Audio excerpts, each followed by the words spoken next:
Hello everyone, it's Glenda and welcome back to Creative Grandma's Kitchen. I want to welcome you into my home and into my kitchen where I just love making delicious food with basic ingredients. Well, it's August when I'm filming this video and it's time where we're going out into the garden and we're picking our squash and our tomatoes and all those vegetable goodness that we work so hard all year to grow. And today I'm just doing a basic fried squash recipe. It only takes a few ingredients and I know that everyone has their own special recipe and I'm sure they're all delicious. This is just my preferred method because it's easy. I can throw it together and it tastes wonderful as a side dish with just about any meal you prepare. So let me show you what you need to make the fried squash. So all you're going to need for this recipe is delicious yellow squash. Now you can use zucchini as well. You're going to need some butter. Now I use a whole stick because I use a big pan because I love this stuff. You're going to need 2 eggs. And you're going to need about 1 cup of flour. That's all you're going to need for this recipe.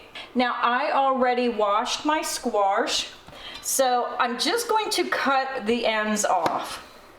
And a lot of people do not peel their squash, but I do not like all these imperfections. So what I do is I just lightly peel that off. I like that just nice and clean. I kind of leave like little edges, but anything that's dark brown, I just don't like that on my food, but it's all in your preference. You do not have to peel this if you prefer not to. So there we go, there's my first one. And then I'm going to slice, I'd say between 1/4 and 1/2 inch. I like mine to really hold up in the frying pan. And I cook mine a little bit slower. I let it simmer in that butter and flour and get a nice crispy coating on my squash. So now I'm going to go ahead and prepare my other 2 exactly like the first one. So my squash is all sliced and peeled and ready to go. I'm going to take my 2 eggs and we're just going to crack them open and beat them up. Now make sure you don't have any eggshells in your bowl when you crack your eggs. So we're just going to beat them up.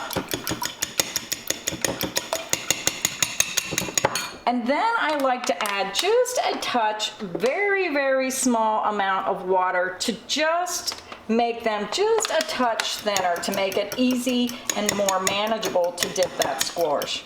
Then all you're going to do is take your cup of flour, and I like to put it on a plate because if you have it in a cup, after you do so many, it starts gunking up and getting chunks of the egg and flour mixture, and this is an easier way to maneuver that around.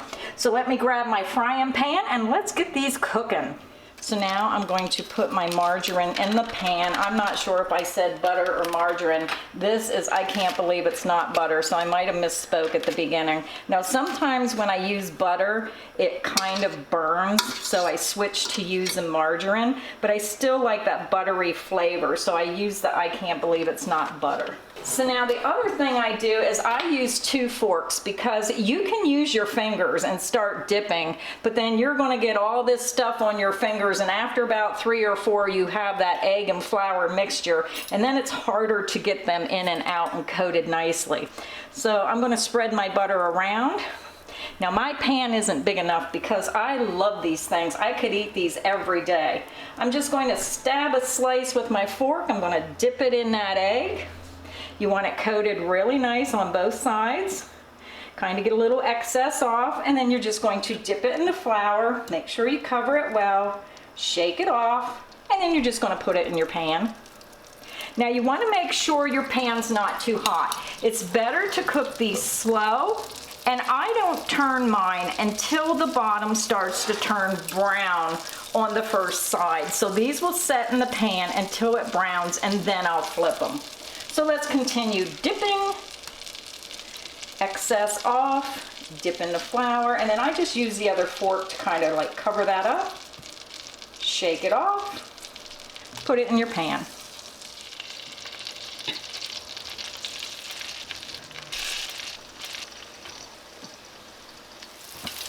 So now I'm checking my squash, and you can see it start turning brown on the bottom, so I'm going to go ahead and flip them. And then just turn your heat down and finish cooking them on low heat until the other side gets nice and golden brown like this side. So my squash is finished. You can see this nice little crusty golden brown on top. And when you flip it over, the bottom has a little bit of that golden brown. So I'm just going to lift it up.